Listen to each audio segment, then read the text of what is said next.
Hi, this is Amanda Cadenet, and welcome to another episode of The Conversation. My guest today is the fantastic comedian Tiffany Haddish. Tiffany, it turns out, has been dealing with endometriosis for the majority of her adult life. We get into depth about what that has meant for her as far as pain management and dealing with very intense endometriosis symptoms and what she's doing now. She has a diagnosis. We also talk about sobriety, and as a sober woman, I am so passionate about this subject. It was great to hear from Tiffany about her experience with being sober and what that means to her today. This is such a fun conversation. I really hope you enjoy it. How are you? I'm successful. I woke up, so I feel like I'm winning. Right? Oh my God, I know. That's it. It's a good start. But I tell myself, well, you woke up today. Success. Yeah, right? Yeah. Yeah. It's nice to meet you. Nice to meet you too. Thank you for having me. Yeah, you're welcome. So when I was researching you, I was struck by the amount of traumas that you've experienced is almost as long as your accomplishment list. Trauma list, accomplishment list. You're a miracle. You are a miracle. Thanks. Yeah, you are. I feel like traumas are just reminders of the good things too. There's so many, like you said, accomplishments, amazing moments that, I don't focus too much on the trauma. I use that trauma like fertilizer to grow something amazing. That's how I look at it. Yeah, that's like the gift of the trauma, right? So I wanted to talk a bit about your mom and the story of when she was in a car accident and she suffered from severe brain damage, which gave her schizophrenia. And you became the caretaker for your 5 siblings at age 9. Is that accurate? Yep, that is accurate. Okay. So can you tell me a little bit about that experience? That was a hard experience. I didn't realize how hard it was in the moment. I just thought it was normal. I thought, my mom used to always say, like before the accident, you're my helper. You're my biggest helper. You're my best helper. I'm going to show you how to do this so you can help me.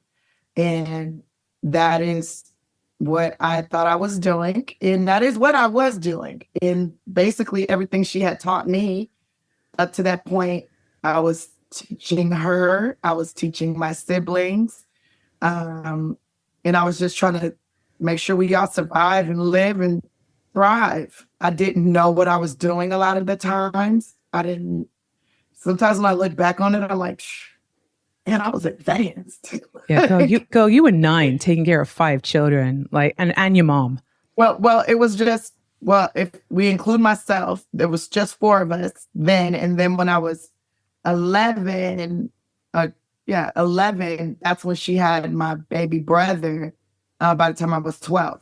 So, and then we ended up in foster care, and then was taking care of everybody and kept getting into trouble with the police were picking me up all the time because I was AWOL, because I was, going to check on my sisters and brothers, because I was always told, that's all you got. Your family's all you got. So you got to take care of your family. You got to take care of your sisters and brothers. And then once my grandma got custody of us, it was like, hey. Yeah, what a relief. Yeah, but still I was my grandma's helper. I was, and my aunties were helping. It was a lot. Yeah, I would imagine that is a lifetime of relearning how to take care of yourself and not caretake everyone else. Yeah, there was no learning how to really take care of yourself in that scenario. There was no take care of yourself. It was take care of everyone around you, because this is all you have. Yeah. So you have to take care of what you have. And that was hard.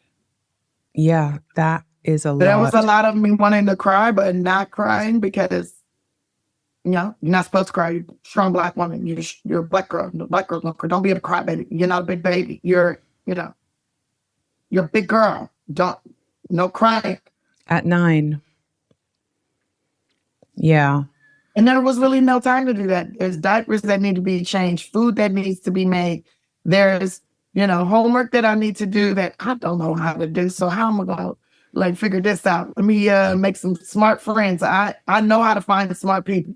Same. If I didn't learn anything else, the whole thing is surround yourself with smart people. Hell yes. Really have them super close to you. You just got to make them laugh, bring them a little joy, and they'll help. They'll help. So you learn how to make people laugh at that age. Don't ask for too much either. Don't ask for too much. Just ask for exactly what you need. Right. Because too much, they're going to be like, hell no, I'm out of here. Yeah. I know. Well, this is a weird thing that you and I have in common, which is I also was picked up by the police when I was 15 and put into juvie for a year. And what'd you do? I moved out of my house and I was living on the street. Survival. Had to get out and get away from my home situation and didn't have any other options. And so I ended up in juvie because, you cannot be 15 and be living on the street. And I had really severe drug and alcohol addiction, which took me to places making choices with people that was just really unsafe.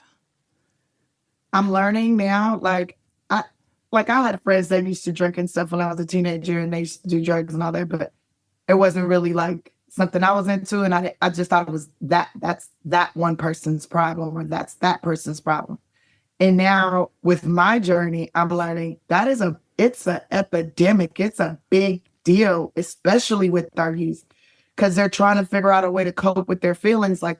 For me, when I was a teenager, I would cope with my feelings through I feel something crazy. Let me be funny. Let me do something. Change it some way. Weird. Yeah, let me put myself in a different mind frame. Or let me fight somebody. I'm going to fight. Oh, yeah, I had that too. I was a fighter. I was a scrapper. Yeah. And I realized fighting hurts. Mm-hmm. That hurts. Yeah. But what doesn't hurt that much is being silly, saying something dumb, doing something different. Just be different, and then that'll make me feel different.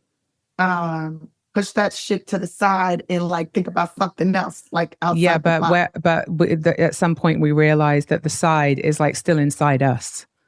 It's still there. Yeah, all those pockets that you shoved it into, you're like, oh no, it's all still in me, and now it's coming out, and I cannot be funny enough, change it enough, medicate it enough. It's coming out. Yeah, turn it to what I like to call an emotional hoarder. Yes. Oh my God. I've been unpacking this little, and it's not little, it's a big old house of emotions. And I've been unpacking them and learning how to sit in them. And I've been doing that for years. I remember court-ordered therapy at 16. And I've been going to therapy for years, but never really unpacked anything until probably 35.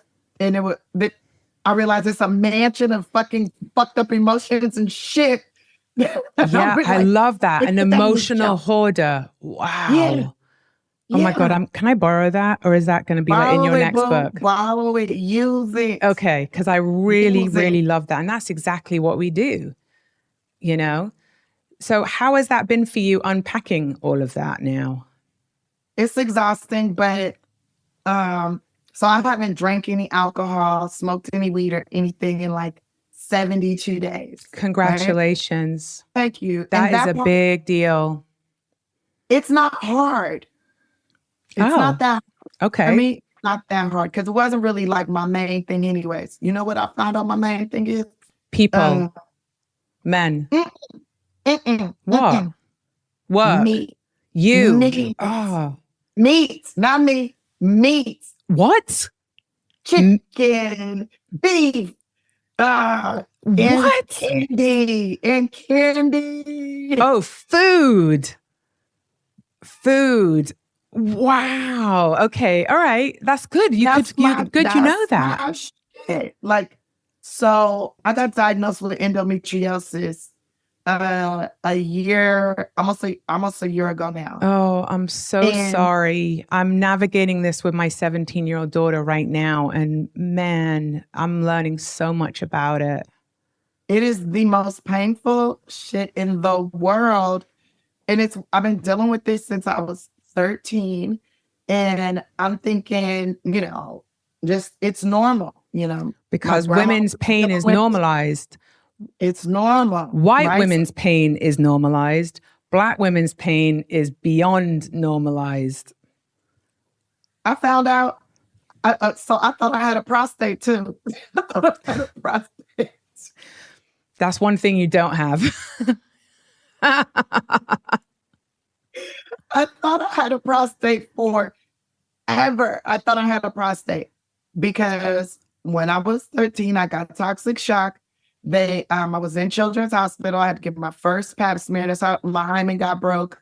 That's like, and they put their fingers in everything, right? So, Yeah. and then every year till I was like 20, twice a year, I had to go get pap smears, and they was always putting a finger in my butt. And I always thought they was checking my prostate. So, But by the way, why were they checking your butt? I don't know that that was supposed to be happening. well, I just assumed they were checking my prostate. But in my research, once my newest doctor told me that's not normal, they shouldn't always be checking your butt. And I'm like, well, it's been happening my whole gynecological life. Like, and she's like, that's not normal. And I said, well, why would they? She said, well, did you complain of pelvic pain? And I'm like, yeah. She was like, well, they might have been checking to see if there was something going on there. But other than that, that shouldn't have been No, that something should not have happened. and I'm like, so many doctors put their finger in my booty.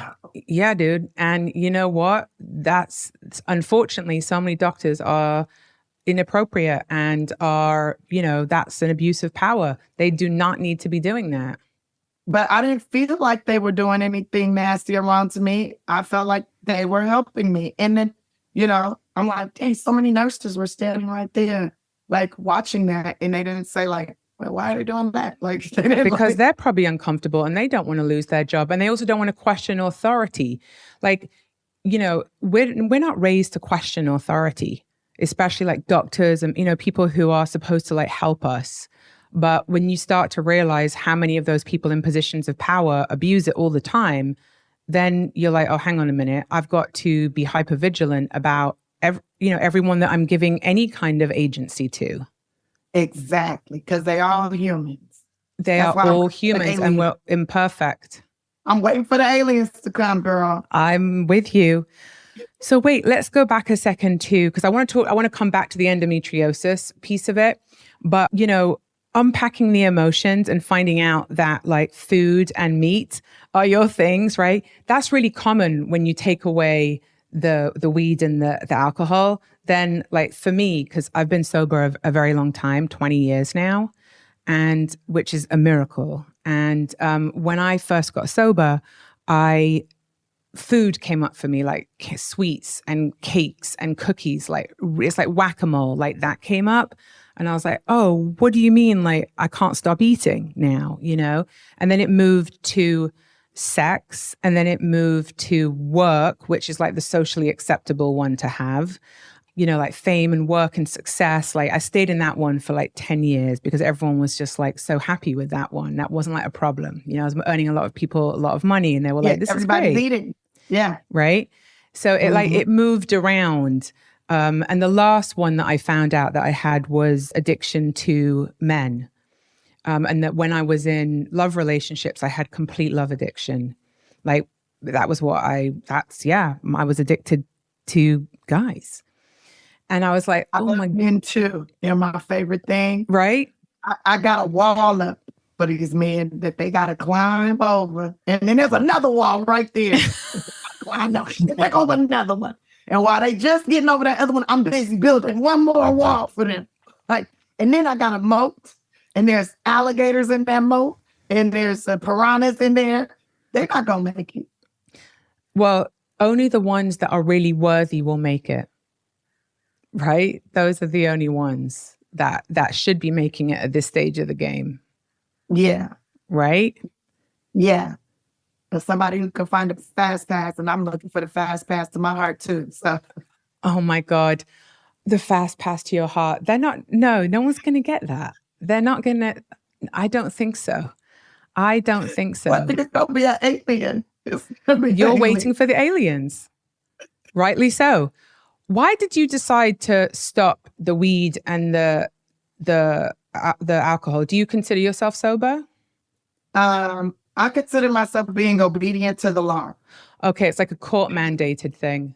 Yeah, it's court mandated.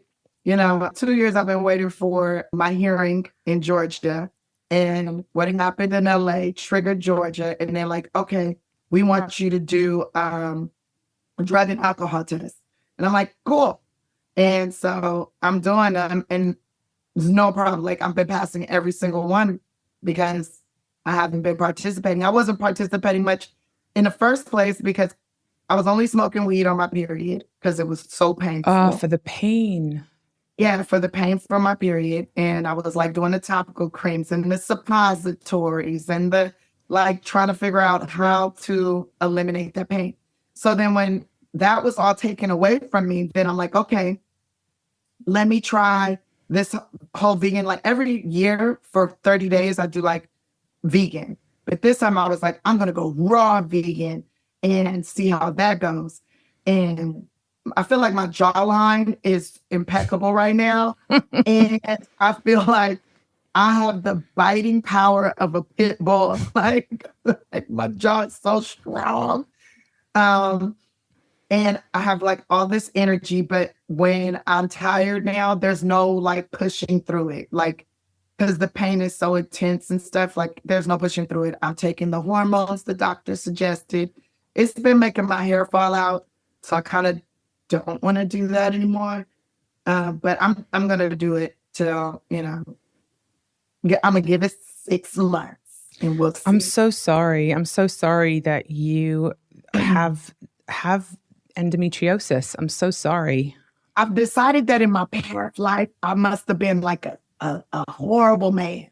I must have been a mean, evil man that was just slinging his dick everywhere and breaking all the bitches' hearts and just calling them names and just, I was a horrible man. And maybe I slept with men too and I broke their hearts too. And this life, God's like, okay, you got to repent for all those things. And I'm going to make you a Black woman. So it's going to be even more difficult. And I'm going to place all these challenges in front of you. And we're going to see if you can overcome them. That's what I put in my head. That's a really good bit for you. That's a really good bit. Have you done this one, the endometriosis bit? Because that's really good. Yeah. And I'm like, I just started doing it probably a month and a half ago. And I've been saying, I wish men could get endometriosis. And I'm like, if men had cycles, they wouldn't make it. First of all, I don't think a man can bleed for 3 days consistently anyways. 3 days, try fucking 7. But also, I don't think they can past 3 days. I don't think their bodies are built to create that much blood to live. Yeah. I mean, by the way, if men got periods, there would have been enough money put into research to, there'd be a cure. 100%. There would be a cure for endometriosis. There would have been a cure a long time ago. It wouldn't be take this ibuprofen. At one point in time, I was taking 12 ibuprofens a day. So what has helped you? What has been helpful for that? So the things that have been helpful for me is making sure I get enough rest, minimize my stress, minimize stress. The more stress, the more pain. The less stress, the less pain. With the blood clotting and stuff, the eating clean as possible has really helped a lot with the clots. So it's not so much. I haven't had sex, so I don't know if sex is going to hurt still or not. But that's why I like mediums, because it doesn't hurt when it's a medium. How long have you not had sex for? I haven't had sex since October. Oh, that's not too long. It's now January. I'm married, and I think maybe, when was the last time I had sex? I can't even remember. Now, if I count sex with myself, that was yesterday. Different story. That's good. That keeps everything flowing. It keeps all the energy moving. I think orgasms are so crucial for women to know how to give them to themselves? Because if you don't know how to give them to yourselves, how do you know how to tell anyone else what to do? Exactly. And orgasms during my cycle help tremendously with it. Really? Yes. Wow. So I'm going to tell I might my have daughter to, all of this stuff. I don't know if you should tell your daughter that. No, I should. Because I have a daughter who's older, and when she was 18, I got her a vibrator, and she was horrified. And I was like, listen, you don't have to tell me if you use it, but I want you to get familiar with your body, It's because important. if you're not, then how you're not going to have the sort of like satisfying sexual life with anyone else. True. And that vibrator comes in handy during your cycle. And Okay, like, that's good. So it orgasm helps during remove that cycle, thing. the diet, the stress. So in a weird way, your body is actually protecting you and guiding you about how to take care of yourself. Okay, here's a question. Do you think that all the years of neglecting yourself and taking care of everybody else, this endometriosis is teaching you and forcing you to take care of yourself? Yeah, definitely. Now I'm being forced to do it. Forced to not ignore the pain. I think I'm a professional at ignoring the pain. And now I have to be a professional at acknowledging it and not minimizing it. And I think all the doctors that I've been to, and I've been to so many doctors, and me telling them how much I hurt and them minimizing it or trying to give me like drugs to like fix it, and me not feeling like I research everything a doctor gives me. Like I'm like a research like junkie. Like I am thirsty for knowledge. That is something I am like really, I love knowledge. So Same. you give me something that I don't know what that is, I'm gonna dig in and find out what are the side effects. What could it do to my body? What could it work? And I decide way out, do I want to deal with that or not? So like when they're prescribing me Vicodin and Oxycontin and different things like that, I'm like, no, I'm not going to be able to function and create with my mind the way that I create. I'm not going to be able our mind is really the most important thing we've got. Without that, we can't learn, we can't make decisions, none of You it. can't heal either. Correct. There's no healing without a sane mind, right? And I'm also a firm believer, if I can't laugh about the pain, if I can't find the funny in it, I'll never heal from it. And I would never make, like, in the past, I would never make jokes about my period. I just wouldn't. Why not? Because, like, I would make a joke like, oh, yeah, I had an accident. Now it's like a Japanese flag on the back of my wife's jeans or something like that, you know? But not like talk about how painful it is, because I was always told that's normal. So I'm thinking I'm a punk if I can't handle what every woman is dealing with. And then I found out it's not normal to be in that much pain. Your cycle's not supposed to hurt at all. If your cycle hurts, you need to go to a doctor that understands the uterus. I can't believe all the doctors you saw, that none of them acknowledged the pain. They were just trying to give me like birth control pills. And I think birth control pills really just make you ugly, so nobody wants to fuck you. So then you don't even need to take it. Well, birth control pills give you a whole other set of issues. When I took birth control, I was like homicidal. Yeah, the emotional, like you're going like this. Yeah. You can't even have like a logical conversation with somebody. You're like, my hair was falling out, my skin, pimples, like they're almost right at like these. Yeah, the chin is hormone stuff. Yeah. Yeah, and it's like so bad, and then weird hair growing in weird places, and like yeah, because it's giving you a whole bunch of fucking hormones. Yeah. And no matter how much I work out, can't get rid of this one layer of fat. And then I did the Depo shot. Like, yeah, that'll get rid of all the, that'll make me stop bleeding altogether. Did it help with the pain? There was no pain on that Depo. No pain physically. But my joints started to go out. 2 torn meniscus, elbows fucked up, shoulders fucked up. Like all this stuff was, and I got really, really big.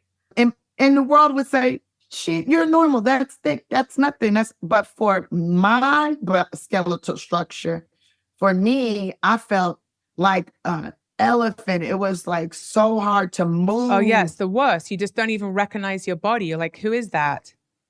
I got gout in my ankles. Like, it was so bad.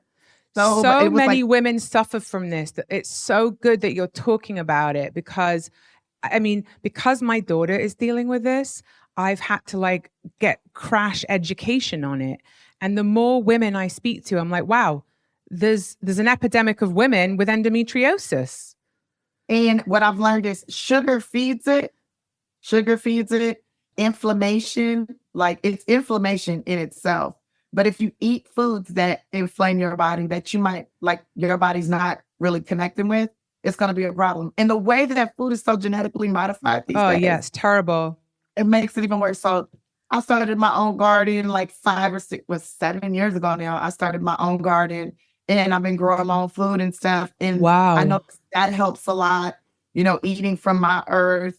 I'm in these women groups and we talk about that all the time. Like, how to properly cook your foods. Like they don't teach you that in school no more. Oh man, I wish that we got taught stuff in school that was actually helpful, like what you're talking about, and also money management. Like teach money management. Otherwise you earn it and you fucking spend it, or you don't know that 40% goes to tax. Then you got to pay your agents, your lawyers, and you're left with like just to can barely pay your rent. Exactly. Like, why don't we get taught about Roth IRAs so that when we're 18 years old or 21 and we start getting our first paycheck, we can start doing it? It just makes no sense other than to keep women disempowered. Yes, you won't be at the mercy of the guys.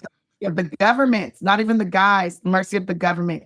If you think about it, it seems like you keep getting put in situations that'll make you have to suck off the teat of America, to make suck like you have to depend on the government.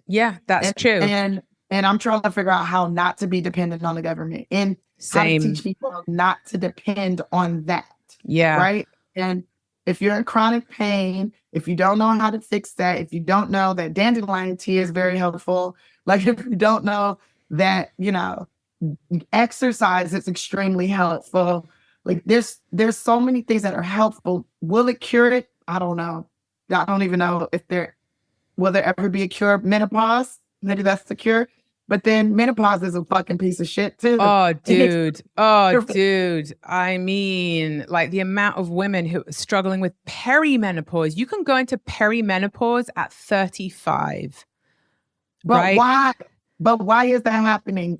Well, I think it's the foods, right? It's the environment. It's all the foods that are shot full of hormones. It's all of the genetically modified vegetables and everything. It's all the plastics that people are drinking in their water bottles that are disrupting all their Yeah, exactly. Like it's all of that shit, that is just messing up everyone's balance. And how do we get back in balance doing those things that you're talking about? Now, I don't know that we can ever get back in balance, but what can we do to help support ourselves stay balanced? I think growing your own I think growing your own food is a really, really good one. Get your hands dirty, connect with the earth. Yes. Get in nature. Yes. Get barefoot in the sand. Get barefoot, walking in your grass barefoot. Like getting grounded with the earth seems to help a lot when I'm in pain too. Mm-hmm. And I remember I used to be like, oh, I can't get dirty. I'm going to get in trouble if I get dirty. And now I'm like, let's get dirty. Yeah, let's do it. Has CBD helped at all? The most. Yeah, that's what I've been getting for my daughter is CBD. It is the most helpful. You know what I found that is the best, and I can't wait till I finish like all my stuff for Georgia so I can get back on that regimen. Coconut water, fresh coconut water from actual coconuts, the green coconuts. Really? Open that up. Get fresh marijuana leaves, the fresh leaves. Blend it all together, right? I throw some fresh mint in there from my garden, right? Blend all that together. Strain it out, get the pulp out, drink that, all that pain goes away. I'm not high. I'm not like, oh, what does that do? but all that inflammation, all that pain in my uterus goes away. Wow. Okay. That's really good to know. And you have to, but where are you getting the marijuana from? Are you growing that too? No, I'm not growing it. I got friends that grow it. And then I Okay. ask for the clippings. Can I have your leaves? Can I have your leaves? Yeah. Okay. Different farms that I know of, and I ask them for their clippings. Can I have your leaves? And then I'll blend. I'll spend it like 3, 4, 5 hours blending all that stuff up and freeze it. Freeze it, juice it, freeze it. Oh, And then as I get my coconuts, mix that together and like. Tiffany, you got a cookbook here. Like after your next book, which I know you've got coming, I Curse You with Joy. After that one, I really think you should do a women's health cookbook. I will. With all of these things in it, right? Like do like a survival guide for like women's health and put all of this stuff in it. I think it would do so well. I think so too, because there's nothing like it. Well, that's not true, because my grandma had all these books, and I got her books too, of all these like old home remedies. Yes, I'm big. I love all that. I'm big on that. And Apothecary stuff. Yes, and they work. They do work. That's the thing. So you said that keeping your stress down is really important. How the fuck do you do that with what you do in the world and the things that you have to deal with? I mean, you had a case recently where you were accused of sexual abuse. And by the way, maybe you have an ongoing case, and if you do and you can't say anything about it, that's fine. But like a court case is one of the most stressful things in the world. How do you keep your stress low, knowing that you've got to do that for your physical and mental well-being when you're navigating things like that? Well, creativity is the key. Funneling that stress into something creative. So I would make music. And with that in particular, I know the truth. Right. I know what the truth is. So I can't even be that mad. And once I presented all the truth, everybody else that's involved in it, they know the truth too. Right. And at the end of the day, I feel like the truth will always prevail. Everybody might not get to find out what the truth is, and not necessarily my place to tell it all. Right.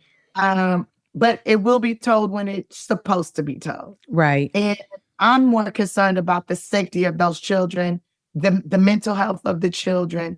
I'm more concerned about that. Any children. That's why I want the foundation that I have.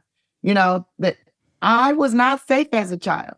And in everything that I do, there is good intention there. And I'm thinking, hey, this is going to teach parents, and young parents especially, who want to be out and about and all that.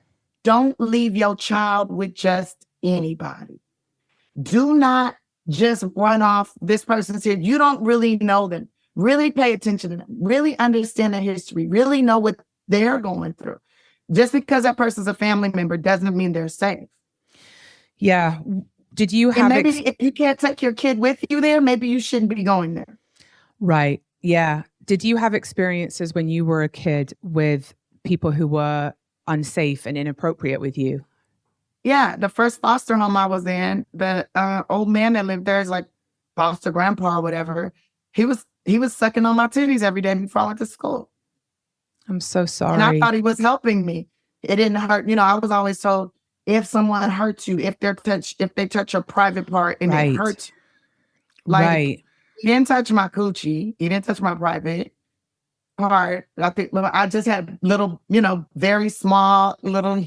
Well, you were 13, right? Yeah, I didn't have anything going on really. And this man told me this was going to help my breasts grow. All my friends had breasts. I thought it was going to help me. I still don't got no tits. I still got very small. That man lied. You know why? Because it's not true. You're like, I've had men sucking on these things since I'm 13 and they're still not growing. Tiffany. And I didn't find out until I was 18 that was molestation, that I was being molested, till I finally spoke on it, right? How did you find out? How did you find out that wasn't okay? So I was sitting around talking with my girlfriends, and they all have these big breasts, and they're like, yeah, Tiffany, you got to get somebody to suck on them. You got to get somebody to suck on them, girl. And I'm like, girl, since I was 13, when I was 13, I old man sucked on them every day before I went to school for like 3 months, and then nothing happened. And they're like, wait, who sucked the? I was like, my foster grandpa. Did nothing happen. And they're like, girl, you was molested. I was like, no, I wasn't. He never touched my coochie. It didn't never hurt. Like, it actually felt pretty good. 15 minutes. And then I was getting ready for school. Like, they're like, girl, that man molested you. Yeah, he did. But so that's interesting what you said about like, it didn't hurt and it felt good because there's a physiological response.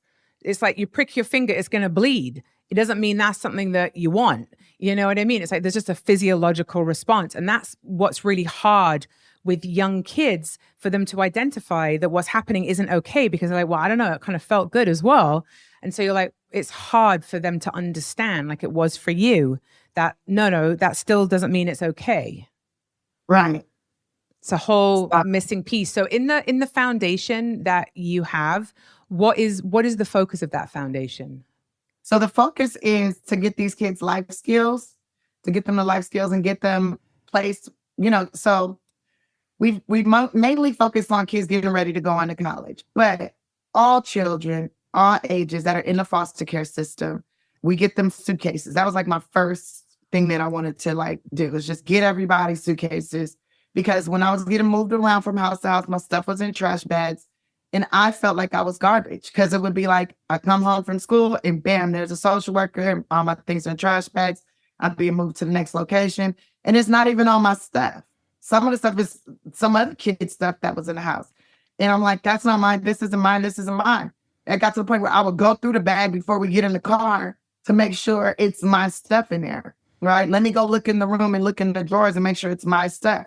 And then it got to the point where I just kept my things in trash bags because I didn't know how long I would be somewhere. How many foster homes were you in? It was, so 3 actual homes, a group home, and then McLaren House. I guess like 5 total. But I wasn't sure, I'm not sure what's going to happen next. And then somebody gave me a suitcase, and I felt like now I'm a person. Right. I'm a traveler. I'm on an adventure. I'm not garbage being dropped off at this place. I'm a visitor, right? This is temporary. This isn't permanent. And I'm not garbage. Like, I'm showing up with a suitcase and maybe 1 grocery bag and a backpack.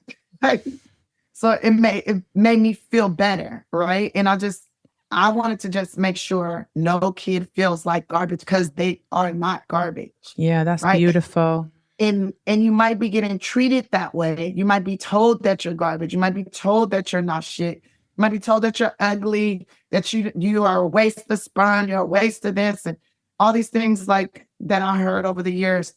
And it's so important for our children's self-esteem, for them to feel like they are going to be contributing something good to this earth. It's so important. They said, I think it was Aristotle that said, Give me your young from 1 to 7, and I'll show you a man. Between 1 and 7 years old, that's when most of the wiring is happening. Yeah, by 10, you pretty much you're cooked. You're pretty much you're cooked, and by 13, you are well fucking done. Yeah, right, totally. And then after that, you have to be deprogrammed. Yeah, all the years we spend unprogramming and unlearning and trying to rewire the fucked up wiring. And that's what I've been doing all this time. Same. Over 30 years now. Same. Like unprogramming this, reprogramming this and the thing. So like dealing with stress, like you were asking, I'm like creating music. I cry now. If I feel like crying, I'm going to cry. You know what? First thing I did when I came to this planet was cry. Yeah. That's the first way that I communicated. And it's an expression of stress. It's a stress relief. Yes, it's the cleansing. Yeah. Removal of old beliefs, replacement of new ones. Yeah. When we cry, you're removing an old belief. Like when you're first born, your belief was, it's warm and dark in here. Now it's bright and cold. Yeah. Yeah. Totally. And get that stress off, right? So if I feel like crying, I'll cry. Sometimes I'll hold it till I get to the shower, cry in the shower, because there is a time and place for everything. If I'm uncomfortable in a situation, I'm going to say I'm uncomfortable, and then I'm going to crack really uncomfortable jokes. I'm going to just like Me cracking jokes is a way for me to relieve stress as well. And they're probably going to be dick jokes, but that is I love a my good go-to. dick joke. I love a good dick joke. Yeah. I've got such an English sense of humor. Like I love them. Most of them are really bad. I'm like, oh, really? That's the best you got? But I love a good dick joke. Same here. Same here. And I will run jokes in my head. Maybe I'm in a place where I can't speak or I shouldn't say any joke. I shouldn't say anything. So I will run the jokes in my head and be giggling and laughing in my head, not like kind of removing myself out of a situation that is extremely stressful for me. Like when I'm with the police, Yeah. I'm very funny. And every police officer that's ever encountered me will tell you she's hilarious because I am stressed the fuck out. Right. Yeah. You're like, I'm And I'm just trying to probably like tired or ground myself here. traumatized by Yeah. something that just happened. Right? Yeah. Oh my God. So you talked about you had two arrests. One was in Atlanta and one was in LA. When was the LA one? The LA one was just in November, just the day after Thanksgiving. It's funny to me because I was on the news all day giving food to the homeless and stuff and telling them jokes and bringing joy in one outfit. And then the next day I was on the news all day in the same outfit I was in the news all day the day before. I was exhausted. I was kicking off I'm going to take care of myself, journey top of November. So I was deep into the working out for 3 hours in the morning. Then I came home, picked collard greens off the little collard green tree in the backyard, picked some onions, picked some garlic, made collard greens, a big old pot of collard greens, took a shower, then went up to the Laugh Factory, served over 2,000 people food all day long. Came home around probably like 7, got the pot of greens, had 2 turkeys, took that over to my family's house, sat with them for like 3 hours, listening to all that mental illness, that stuff, dealing with that, trying to avoid having to get the money. landmines. Yeah, because black taxes are a real thing, and people are asking for money, especially family, and they're the ones that talk the worst about you. But it was a good time, and I was tired. Then I get a call from a friend, and this is where I had to learn boundaries. So like, I went and got me the best. Like I got another therapist to teach me about boundaries and how to express those boundaries because I want to help. I still have the tendency to want to take care of everybody. If you call me and tell me I don't have any food, I don't have this, the chef didn't cook us anything, we don't have and we are hungry, I'm gonna want to bring you some food. If I got something, I'm gonna bring you some. So I bring the food. They hand me a drink. I drink the one drink. I'm tired. I'm like, sleep on the couch. Then somebody comes, wakes me up. It feels wrong. What's happening feels weird. I'm looking around the room. It don't feel right. I'm out of here. Why didn't it feel right? This we will not talk about on here. Okay. What I was thinking. Okay. I'd rather have a DUI than wake up with some titties on my shoulder and a dick on my back. You feel me? I feel you. Yep. I'd rather have a DUI. Yeah. I got it. Yeah. Which one am I picking? That one. Yeah. I'll take that one. Yeah. It'll be a great story to tell later on. It might be expensive, but it'll be a great story. Yeah. Hopefully I or no one else gets hurt. Yeah. Makes sense. This one right here, I feel like there might be some trauma that happens in here that was a cost analysis that you did. It was a cost analysis. Exactly. And it might not have been the most rational cost analysis because I truly believe driving exhausted is worse than driving drunk. Oh, it's the same. Like it is the same. It's worse. Yeah. It's worse. Because you should, that there's no excuse. There's no. But didn't that case get thrown out? Yeah, because it was yeah, because and if I had the time, I would have fought tooth and nail. Yeah. tooth and nail. But But that's it's high like, stress as well. And also the cost analysis of that is like, yeah, just let it it's not go. worth it. You got And you got now time I to get to focus on go, other things. but now I get the opportunity and to go talk to victims. I get the opportunity to work with different organizations that help people with sobriety issues and help them get their sobriety, right? And I'm excited about that. I know What that's is going to be, that? What is that? I Tell have me to do about that. doing community service. So Oh, I'm going to be working with, there's this, one, it's called Friendly House. Friendly House is incredible. I love what they do. And I've been working with them for years already. Yeah, I gave someone an award a couple of years ago for a Friendly House, you know, like some great award they had. It's a phenomenal place. They work with mothers dealing with Yes. sobriety and all that, getting them reunited with their kids. And like, it's so funny. When that happened, I already was scheduled to go talk at some group homes. So I go to these group homes and I'm talking to these kids and they're telling me why they're in foster care, right? They're telling me why they're in the system. And I'm listening to their stories and I'm just learning, like, this is so much bigger than me. It And is. this like, whatever anybody's trying to shame me or whatever, this thing, this like ball of shit that I chose is gonna help so many people. It is, Tiffany. And I have a platform where I can like, hey guys, this is what I've learned. And I've been the research, digging into statistics, 1 million people a year, 1 million plus a year in America. And it's a crazy amount of people in California, but 1 million plus a year in America are charged with DUIs. Wow. Right? Or arrested under the influence, or in so many court cases are dealing with, there is drugs and alcohol involved in so many of these cases. If there was no drugs and if there was no alcohol, which alcohol is a drug, if there was no such thing, I mean, there would probably be no domestic violence. There would be no child abuse. You would actually be in a healthy, non-toxic relationship. You wouldn't wake up next to ugly strangers. Yep.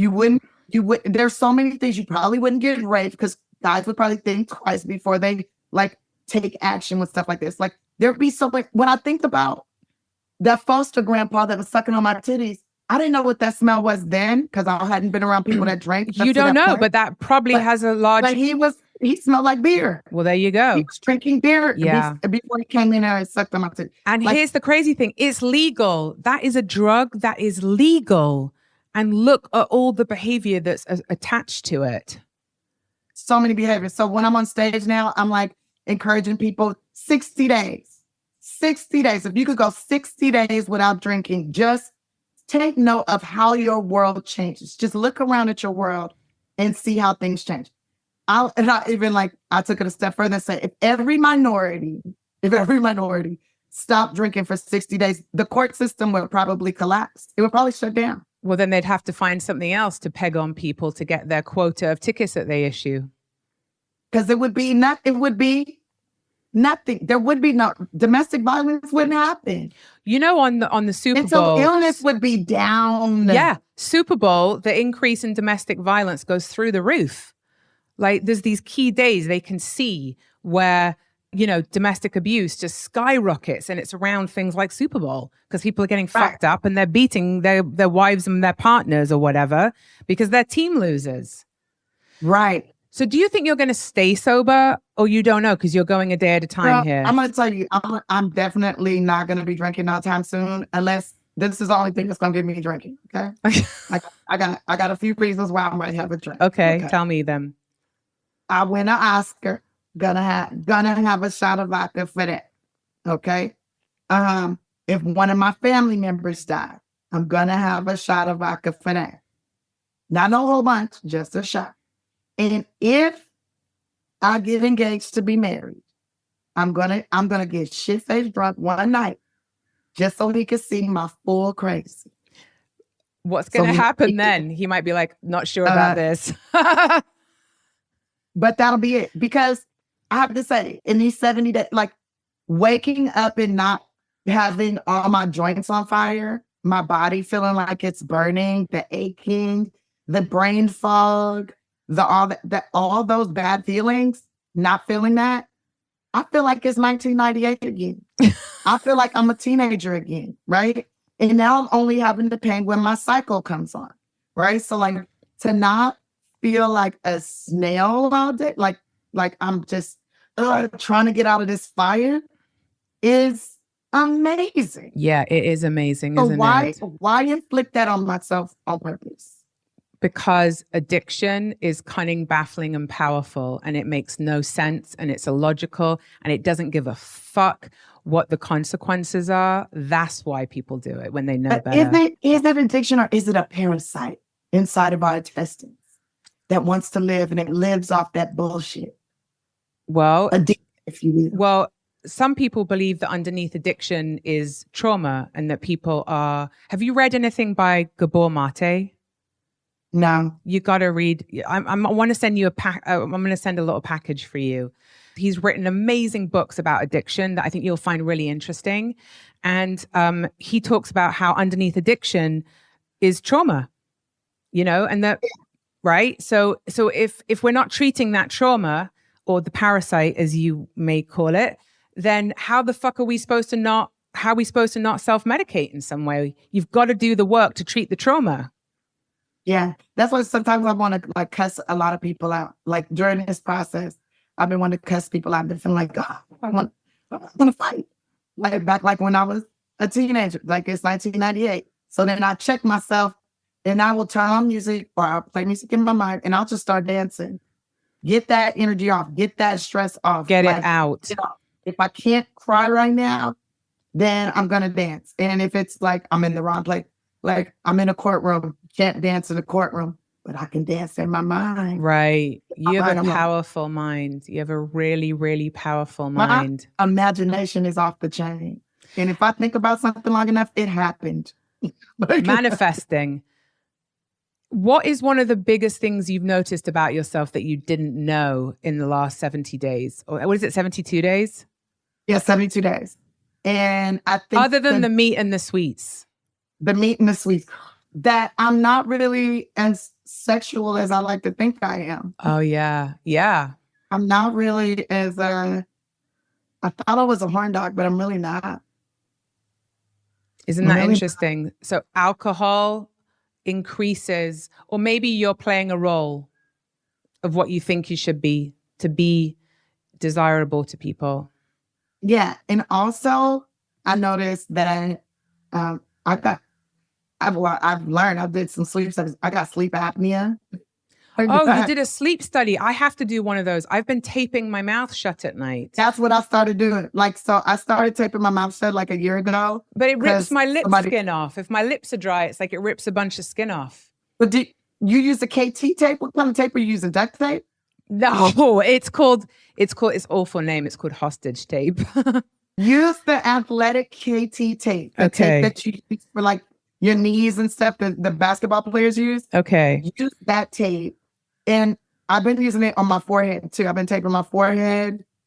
And then I started taping my mouth. It's been helping with these wrinkles and stuff too. Oh, wow. And I wake up, my breath doesn't stink. My mouth isn't dry. I'm not thirsty dry. When I wake up. Yeah.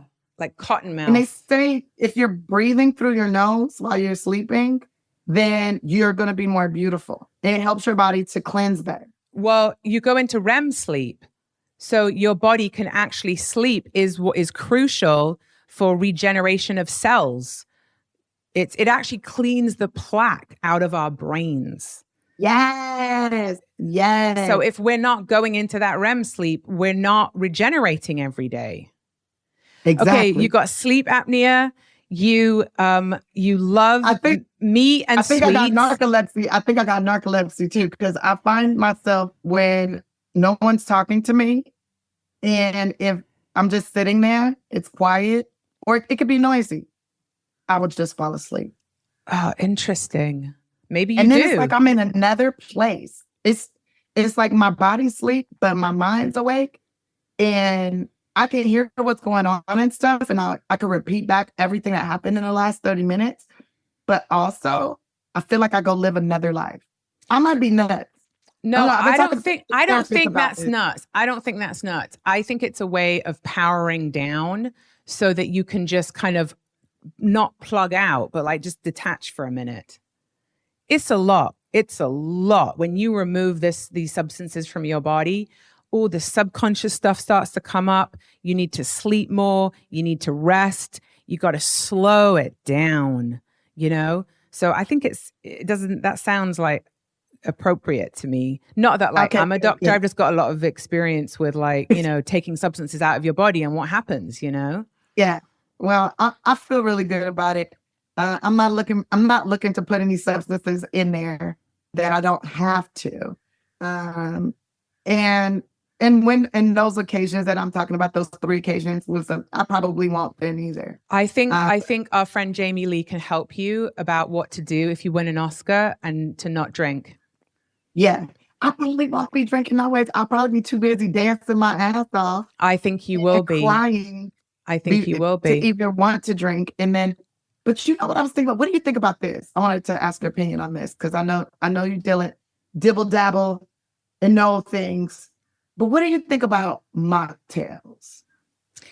Okay, that's a really interesting question because I am of the opinion, I've been seeing more and more of them around the place, right? Like a friend of mine just opened a sober bar downtown in Chinatown. And I thought it was really interesting because I went to see it and she's like, oh yeah, this tastes like a vodka and tonic. And I was like, hang on a minute. I don't know that I want to drink something that tastes like alcohol because that might make it okay for me to drink it somehow. I don't want to be triggered by the taste of it. It's like, like non-alcoholic beer for me is for non-alcoholics. That's just the way it is. For me, I don't want to fuck around with it. I don't want to fuck around with it. So I think it's a personal opinion. It's a personal choice. I have friends that drink mocktails who are sober, but for me, I just wouldn't want to risk it. Here's my philosophy. Yeah, what do you think? Because so many kids, and tell me, I could be completely wrong, but all the way off the mark. But because so many children, so many teenagers, and to me, they're children, are experimenting or whatever, instead of giving them access to real alcohol, like put all mocktails in your cabinets. Like I found every single type of liquor, a liquor beverage in a fake version that tastes like it.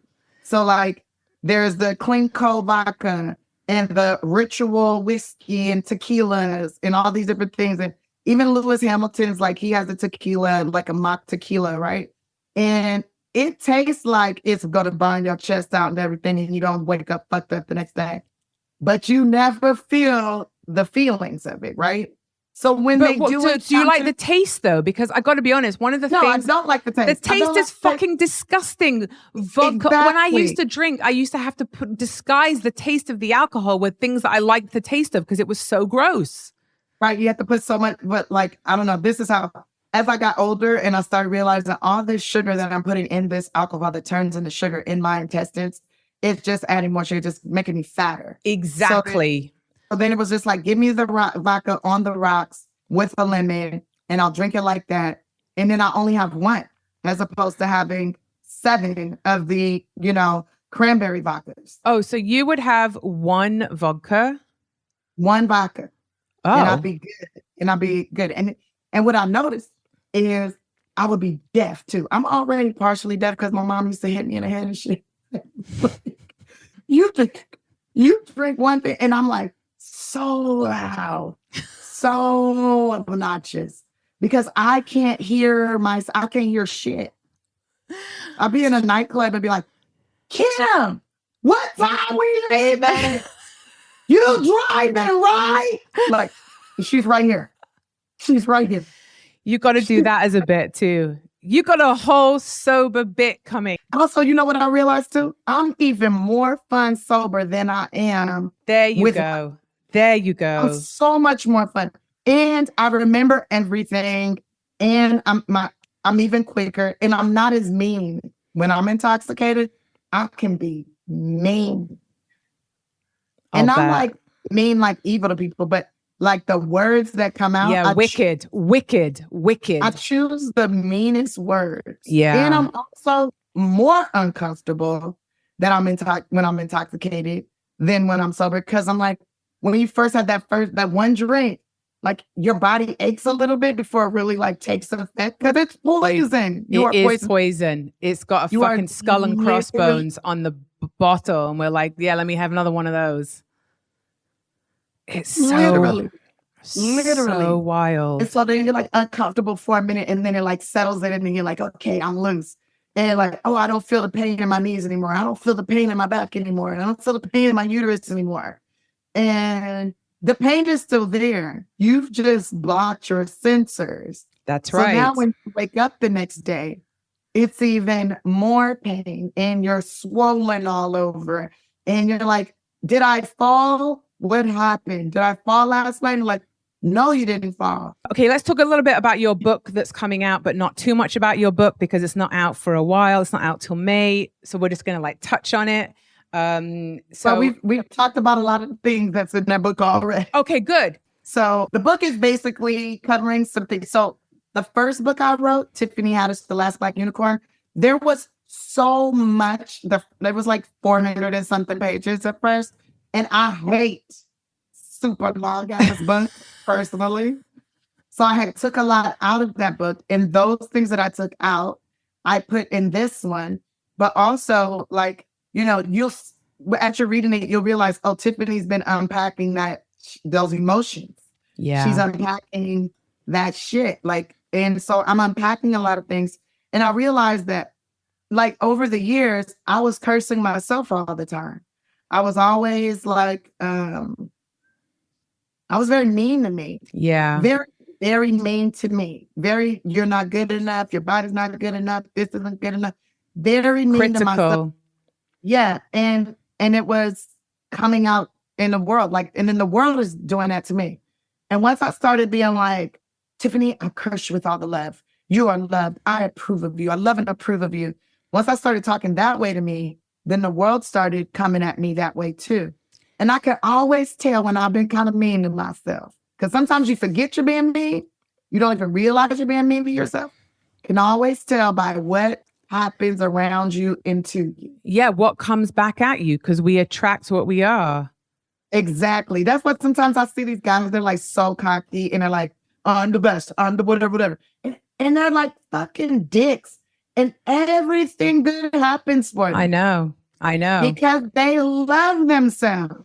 Yeah, but like that's like narcissist, perspective though. But you think that still works energetically?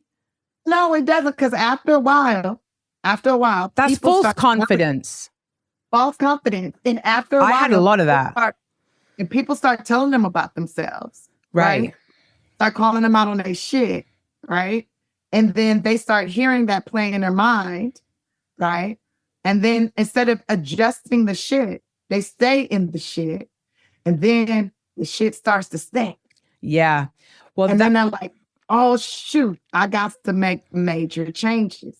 And people are always, I feel like people are always, especially on the internet and stuff, they're like attacking. And they're spewing out their negative thoughts and saying whatever. And those are curses. Like, when you write words, when you say words, that the first thing you spell, you are casting a spell. You're putting out badness. And they need to remember that's going to come back. So I am putting out as much joy as possible. I am cursing people with joy to the best of my ability. I love it. I'm not perfect at it, but I think we're all little witches and warlocks. We are. We're the only creatures on this planet that can create cell phones, buildings, devices to talk to each other face to face while we're in different places. Like, we're pretty freaking awesome. And if we're all created in God's image, then we're all little bitty baby gods. And we all have the power to hurt and to love and to build. And I'm learning that all love doesn't have to hurt, because it hurts so bad for so long. Like being loved, I thought that there was supposed to be screaming at each other. There's supposed to be a little hitting and kicking. There's supposed to be a little, it's not supposed to be like that. But if that's the environment you grew up in, that's what you know. That's love. That's what you know. And here comes the deprogramming. We got to deprogram. I got a cousin that's like, I don't even think a man loved me unless he slapped me a little bit. Like, What? Yeah, I know. It's also What? cultural programming. All of But it. that's not, but my grandma didn't go for that. My mama didn't go for that. But her mama used to whoop men's ass. But that was because they was trying to violate her kids. But she saw her mom beat men to the ground. Right. So she's thinking, that's love. Right. I'm curious what it's going to be like for you to get into a relationship with all of your perspective that you have now. Girl, I don't know. I'm dating like 3 dudes right now. And Are any of them like candidates? I don't think they're gonna make it over the wall. Yeah, the first wall, right? Yeah. One I've been dating for like a year. Like I don't have a boyfriend. We go on dates, we have fun, we go to like fun events, we go to nice dinners, cooking stuff. I have game nights. They come over to one time I had all of them at the game night at one time. Stop it. How did that go? Did they know about each other? Well, they know they're not the only one. So No. But did they know that they were the other one, that the other ones were the other ones in the room? I don't know if they know. Oh my God. No, you got to write something about that. I don't know if they know who's who, but I know they know they're not the only person I go on dates with, because I'll be like, oh, I'm going on a dinner date right now. Right. Oh, I'm going to this event with this guy right now. So, and then they're like, they probably didn't know because they're probably looking through pictures like, oh, she's in a picture with this guy. Oh, she posted a picture of this guy. So I love that you got them all in the same room without telling them. Men do it all the time. Oh, I know. Men do it all the time. So why can't we? We can, and you did. But I'm not having sex with any of them. That's good. That's great. It takes like 5 times and at least 2 orgasms before I'm like, okay, you mine. That's actually a good amount of time. That could be in one night. But the two orgasms, okay, multiple orgasms. How about multiple orgasms? I've never had a multiple orgasm. Have you? Yeah. Really? Yeah, I talk about that in the book too. How I had to just in my 30s, I was like, I'm going to learn my body. I'm going to take a mirror, win dinner. Did you know, like, however your mouth moved, your coochie moved like that too? No, I did not know that. Are you sure about that? I am so damn sure. I'll tell you what, I got a big pair of lips, so you know what I'm saying? No, take a mirror, look down there and laugh. And you'll see your coochie's going to go. It's going to. I'm going to do it. I'm going to do it and report back. Whatever the back of your throat is doing, it's doing it too. Wow. And like if you're talking, like you're flexing those like vocal cords, right? And however those vocal cords are flexing, your cuckoo is doing that too. Wow. Oh my God. Like, when you're like having sex, you go, ah, like your crunches. Yeah. Yes. It's like a cough, but like all the different versions, right?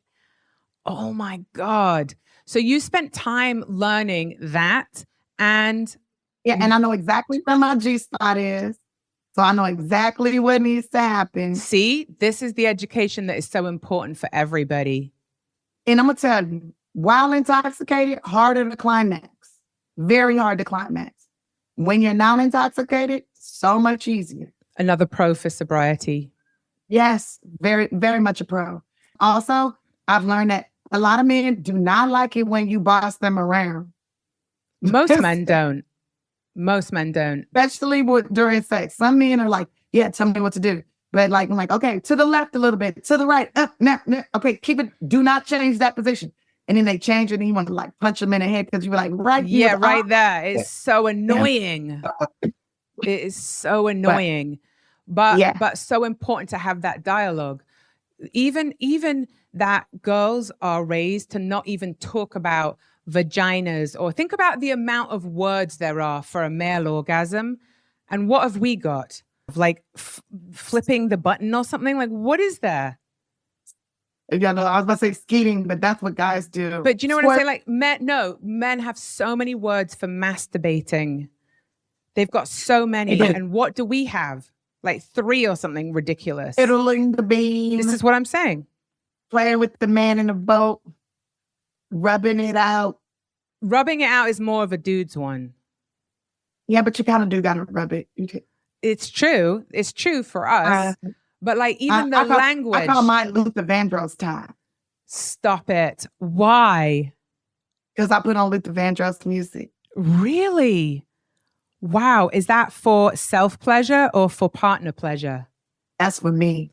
Oh for my partner God. pleasure, I'll put on some Maxwell or some, Maxwell mostly. Maxwell or hip-hop sexy music time on YouTube. Oh my God. Okay. We're going to give listeners some really good tools here. We've got everything from growing your own foods to natural endometriosis cures to pros for sobriety and Tiffany's playlist for self-pleasure and mutual pleasure. This is fantastic. Yeah, if you what a public service this is. You go to Spotify, put in like the Luther Vandross channel. All that music that plays on there is good for taking care of oneself. Okay. I am so happy that I have all this fantastic information. And I'm so happy that we met. I'm happy that we met too. I can't wait to like hang out with you in person. I really would love to actually like meet you in real life and give you a big heart-to-heart hug. Yeah, I'm going to give you one of them good hugs. I'm really good at hugs. So am I. I'm really good at hugs. 15 hugs a day keeps the psychiatrists away. Oh my God, you're so filled with such great tools. I love it so much. I got a big old toolbox over here. I just got to actually use them. That's all. I know. I have a big toolbox too, and I'm happy that we got to share some of our tools today. I am too. Thank you. Thank you. To be continued. To be continued. I'll see you later, girl. See you later. Bye, Tiffany. Bye. Thank you so much for listening to that fantastic episode with Tiffany. Please like, subscribe, and all that business. It does really help the podcast. And most importantly, come join me on Substack. Substack is where I'm showing the video of the entire episode that you just listened to, and we'll be having a discussion about many of the topics that Tiffany and I cover in that episode. So find me on Substack if you want to dig in a bit deeper to the subjects that we talked about in this episode. See you there.